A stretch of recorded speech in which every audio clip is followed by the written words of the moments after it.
Hi, I'm Stephanie Apt, and today I'm discussing cancer coverage for folks on Medicare. The sad truth is that in the United States, about 1 out of every 3 people will get diagnosed with cancer at some point in their life. Those seem like pretty staggering numbers, and the likelihood is very high that either you or someone you know will at some point be facing the healthcare costs associated with cancer treatment. This is something that I discuss a lot with my clients. So today I wanted to talk a little bit about Medicare and how it works with cancer treatments. When you're on Medicare, you essentially have 2 main options on how you can get your coverage. One option is to keep original Medicare, made up of Parts A and B, and add on a separate standalone Medicare Part D prescription drug plan.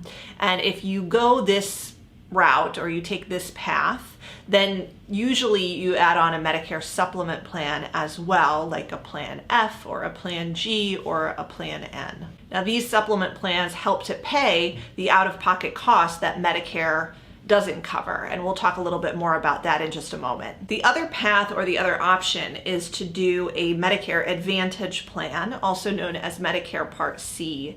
Now these are HMO or PPO type plans. They're managed care plans that essentially act as an alternative to original Medicare benefits, and they usually include your prescription drug benefits rolled right into the plan. For most folks that are facing cancer treatment or going through cancer treatment, 2 of the biggest questions I get asked are about how Medicare will cover their cancer drugs, whether it's chemotherapy or cancer medications, and also if their specific doctor or hospital is going to take their plan. Now, the answer to these questions is going to depend on which Medicare path you've chosen or how you're receiving your Medicare coverage currently. So let's start off with the first path. You've chosen to keep original Medicare as your primary insurance. You've probably added on a separate Medicare Part D standalone prescription drug plan, and you also may have a Medicare supplement plan as well. Now, when you have original Medicare as your primary insurance, you can go to any doctor you want, essentially anywhere in the country. So you're picking your own doctors and hospitals. There are no networks, so no matter what type of Medicare supplement plan you have or with what company you have it through, you have the freedom to choose any doctor, any hospital, any cancer center. Now, Medicare Part A, the first part of original Medicare, is your hospital insurance. And this helps to cover your inpatient hospital stays, which may be required if you've been diagnosed with cancer. Medicare Part A has a $1,364 deductible for your inpatient hospital stay. And that deductible is a deductible that renews after every 60-day benefit period. And if you're in the hospital past 60 days, you will have additional co-insurance out-of-pocket costs that you'll be paying per day. Now, Medicare Part B, the other part of original Medicare, is very important to talk about. This is your medical coverage. So this is what covers outpatient procedures, doctor's office visits, diagnostic testing, and any non-self-administered medications. So things like chemotherapy, radiation, injections, infusions that you receive either in an outpatient or a provider setting.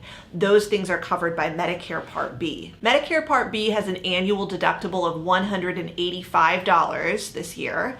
And then after that, Medicare will pay 80%, and you'll be responsible for the other 20% of your Part B costs. Now, the great news is that if you have a Medicare supplement plan, one of those lettered plans, along with original Medicare, most of those plans fully pay your Medicare Part A hospital deductibles, co-insurance, and usually the 20% Part B coinsurance that you would be responsible for if you didn't have a supplement plan. So for things like chemotherapy, cancer drugs, radiations, injections, infusions, you'll be paying little to nothing out of pocket if you have original Medicare plus a good Medicare supplement plan. Now let's jump over to the other option or the other path, which is Medicare Advantage. Medicare Advantage plans are managed care plans approved by Medicare, but administered by private insurance companies. Now, these plans act as your primary insurance, not original Medicare.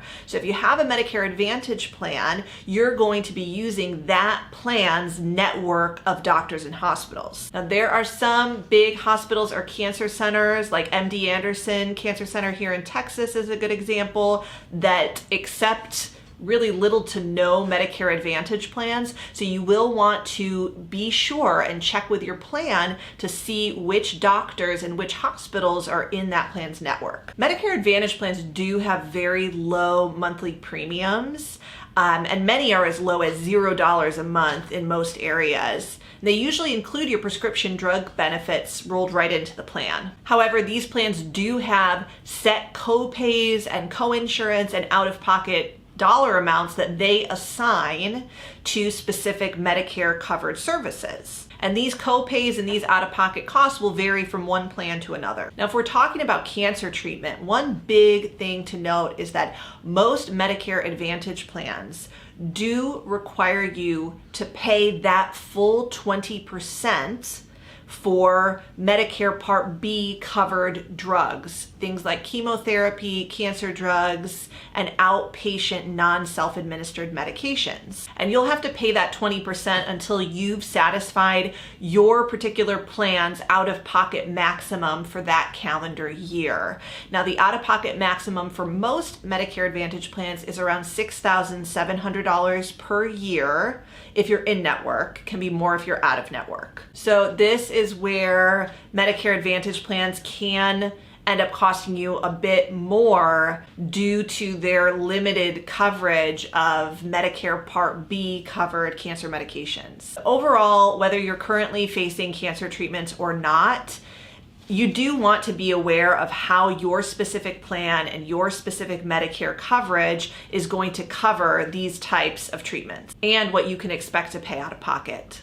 I would, of course, be happy to help answer any questions that you might have about yours or a loved one's specific situation.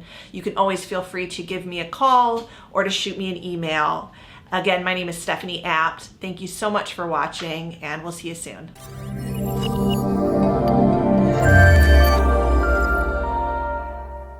They are managed.